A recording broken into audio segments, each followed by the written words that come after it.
Hey, Doug, good to have you here. Thank you very much, Rick, for having me. Yeah, it's good to see you again.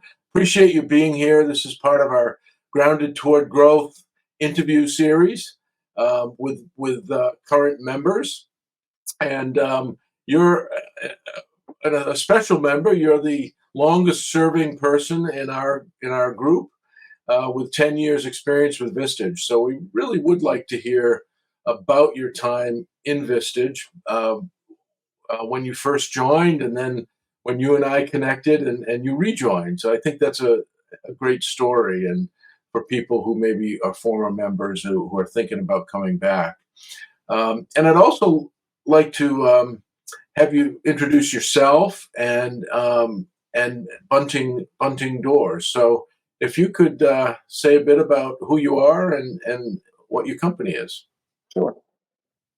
So I have been with Bunting Doors for 33 years. Wow. I have an undergraduate degree in economics and MBA from Loyola University. I basically joined the company and started at the ground level, or just learning about doors, doors and hardware and everything that goes along with that. We actually supply commercial doors, frames, and hardware. So commercial construction. We also have a division that does automatic doors and automatic operators. Okay. And I've really been managing the business for about 25 plus years.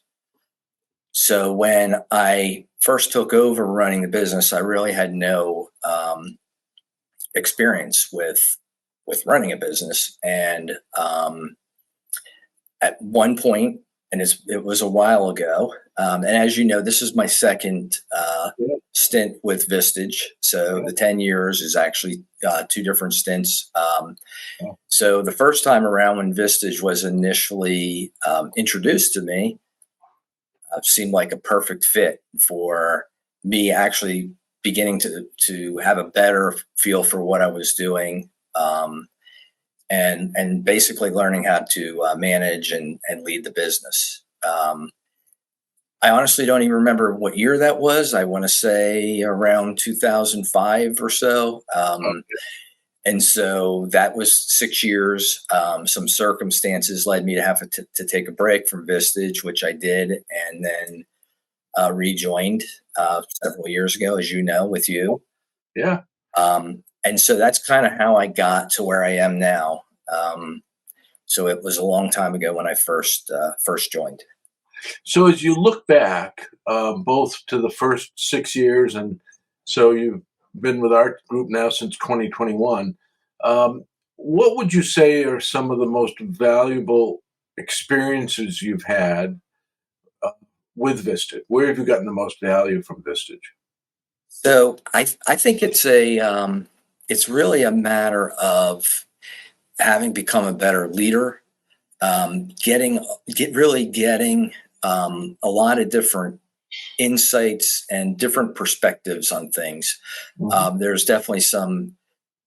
There are some things I can point to that are specific. One that I often mention is that way back in my first tenure, we were a small growing business with a lot of accounts receivable. Yeah, yeah, yeah. I went and did an issue processing, which I think we'll talk a little bit more about later, Yeah. and came to the conclusion that the way we were handling our accounts receivable was not the best way and for our business, and we changed it based upon what our group suggested. And it turned out that was one of our biggest barriers to growth, was the fact that we had cash flow issues. That once we made the change, things have been flowing so much smoother ever since. And that was definitely one of the things that kept me awake at night. And that no longer is. Yeah, that's great. So there's many examples like that. Yeah. Well, it's a great example of what's really core to Vistage, our work is the issue processing. And for those who are listening to this, it's a very simple methodology that Vistage has, where we ask a member to present an issue or opportunity as a "how do I" fill in the blank, how do I statement, how do I fill in the blank, how do I fix my accounts receivables, or whatever it may be. And then we open it up to questions, and try to keep people out of solutions. But I think what's really interesting for me is that next step when we go around the table and say, so, Dave, how would you restate Doug's "how do I" statement? Susan, how would you restate Doug's "how do I" statement if given what you heard and given the Q&A we just had? And it's really amazing how that puts up there a different perspective about the issue. And then we get into solutions and recommendations, and that's valuable as well. And then we close with, so Doug, what are the 2 or 3 actions you're going to take between now and next time? So as you think about the process and as you've experienced it, say more about what you have found of value as we go through those different steps. So what I'll say is one big thing I think that you really learn from doing issue processing is that sometimes your first instinct of either what the problem is or what the solution is are completely incorrect. So as you mentioned, a different perspective, a different insight is what all the people at the table kind of bring to you by asking you the clarifying questions. Yeah. And it makes it so much easier. Oftentimes a problem that you're struggling with really is because you looked at the problem wrong. And so I think it really helps to clarify what the true issue is. It brings at least several, if not a host of, potential solutions to the problem. And I think it's an amazing way to really solve really difficult issues. And I'll also say that oftentimes when you're helping people to solve an issue, and in fact, most of the time, it helps you with some of the other things that you're dealing with also. You learn a lot through that process. So even though it's kind of like you're in a giving mode, you're also receiving at the same time. Yeah. No, that's fabulous. It's a great point that it's most people, when we close and we say, so was that helpful? And most of the time people say absolutely. And then you go around the table, was that helpful? And you go, oh yeah, I had a similar problem. And so that's really, it is fun to see that. Doug, the other piece that comes out of the issue processing, not just issue processing, but primarily is the action steps that someone has told the group, well, here's what I'm going to go do. So there's a sense of accountability that we have toward one another. How do you see that play out in Vistage? I think that it's a very strong sense of accountability there because people have taken their time to help you and come up with ideas. Yes. And you definitely feel some pressure to make sure you implement those. At the same time, it's easy because most of the time you're going to solve a problem. Yeah, you've been dealing with for a long time. So I would say that accountability is part of it because you leave there knowing that, hey, I better do this stuff. But at the same time, it should be easy to do it because you're going to get a weight off of your shoulders that you had for a long time. But I do think, accountability is not just with issue processing, but it's a big part of Vistage also, because as leaders, who's really holding us accountable a lot of times? Yeah. And I think most of us know, unless we're super, super disciplined, we know that we need a little bit of accountability, I think, around our professional lives. Yeah, we all do. It's why we hire personal trainers in the gym. So that, we get, or a pro at the golf course, so we fine tune things. But it's and that's what I really enjoy about the group. People care about each other. And they're willing to confront each other, right? We call that carefrontation. But people are there to help, but they're also going to hold your feet to the fire a bit, and and we all need that. So And oftentimes asking difficult questions that aren't, yeah, that we need to be asked. right. That you really don't want to. You really don't. You're avoiding, Yes, perhaps. potentially, yes. But we all do. We all do. So another big question, Doug, that comes up, particularly with prospective members, is the time commitment. And I say, oh gosh, okay, do I have the time?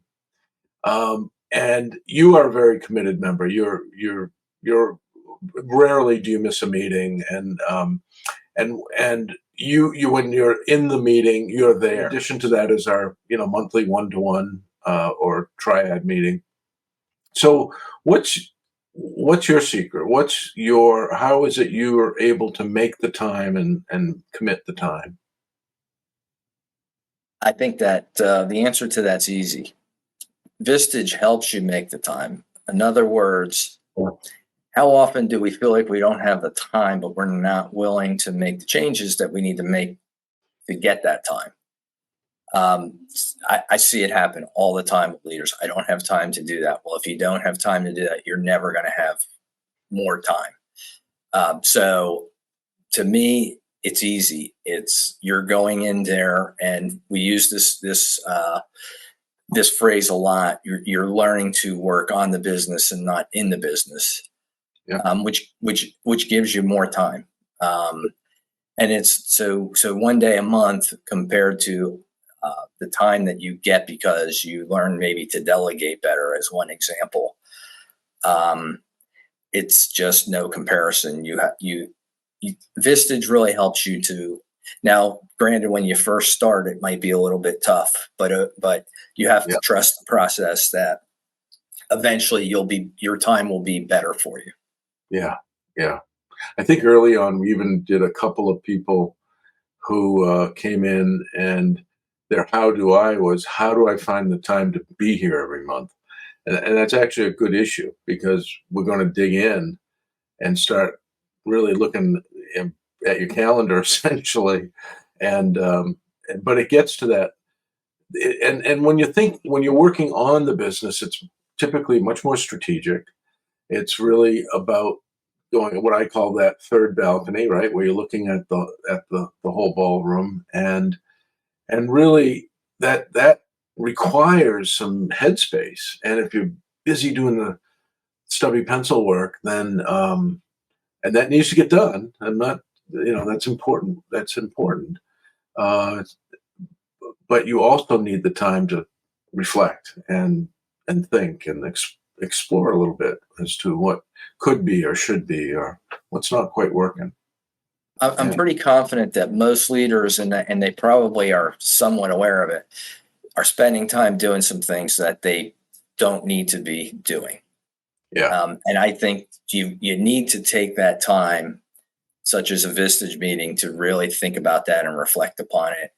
And once again, you have people who can help you as you navigate that to give you advice and ideas for places that you can utilize your time better. Yeah. Yeah. Absolutely. That's great. Um, Another big part, Doug, is the one-to-one. So, the issue processing occurs inside the meeting, um, as well as the speakers that we bring in. But the one-to-ones are monthly, usually 90 minutes. So, describe what value have you seen from the one-to-ones, and kind of the link between the one-to-ones and the group as a whole. So in the group meetings, of course, you have a lot of people who can, have, again, the different perspectives that we talked about. I think the huge benefit of the one-to-one is you're really being able to reflect off of somebody who really has gotten to know you very well, not just in your one-to-ones, but in your group settings. So they really know the areas where you're strong and maybe not so strong. They can help you see, the blind spots that you may have. So it's, I really enjoy the one-to-ones, and it's really an opportunity to get somebody who knows you really well and go back to the accountability thing, say to you, hey, Doug, you know, this might not be your strongest area. So you need to maybe, here's a suggestion for how you can get over this obstacle that you're Yeah. putting up. Yeah. Yeah. It's that little nudge we all need. Yes. Yeah. Yeah. And it's mutual. That's great. Thank you. And so as you step back from our group, the other thing that another Vistage saying is that oftentimes people join because they found some connection with the chair, but they stay because of the group. And describe, what your sense of the group is. What's the culture like? The relationships like? What? Just talk about how, beyond the formalities of why we're there. What happens? I think we have a really open-minded group, definitely a very caring group. Um, it's definitely a group that wants to hold us all accountable, and they all want us to see. They want to see each of us do better. Um, Yeah. and so, and when we came up with our group norms, one of them was at the end was like, let's have fun, and I think we have a lot of fun in our meetings also Yeah. at the same time. Yeah. Yeah. So I just see it as a group that I think we've really gelled. We've also grown. Yeah. And so it's the group is kind of as it is, but it also sort of changes as we move along because we add new members. But I think it's a wonderful group that really supports each other. Great. No, I do too. It's a joy, really. It's a lot of fun. So if you step back from it all, Doug, what would be the what impact would you say Vistage has had both on you personally as well as professionally around your leadership and the business decisions you've made? If you were to wrap, what's your summary observations of Vistage? I could honestly say I would not be where I am today, and my business would not be where it is today without Vistage.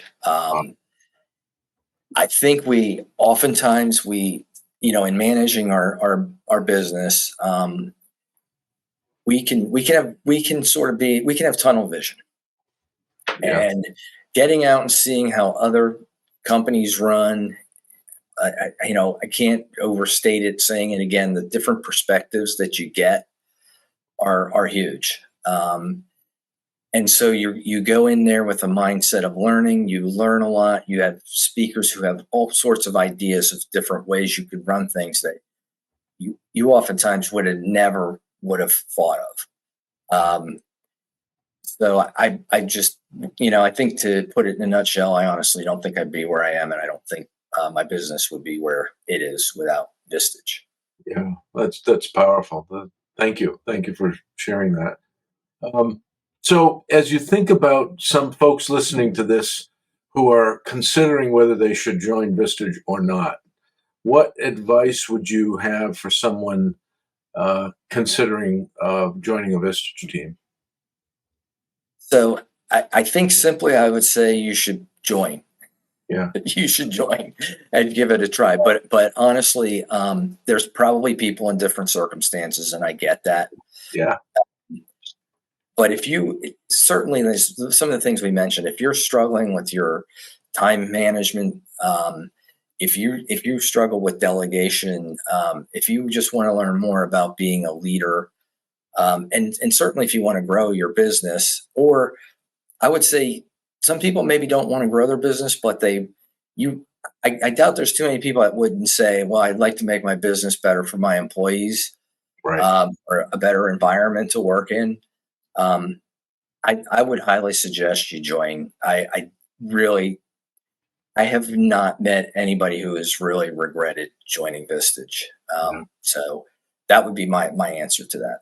Yeah, that's great. Yeah, I mean, you touched upon the three areas of growth that we talk about, right? We want to grow our business, which requires us to grow our organization, which requires us as leaders and business owners to grow ourselves and to change and evolve and learn more and learn how to delegate more as the business grows. Letting go. Yeah. Well, Doug, thank you so much. Really appreciate it. And we'll see you at our next meeting. All right. Thank you a lot. Thanks a lot, Rick. Bye-bye. Thank you. Bye.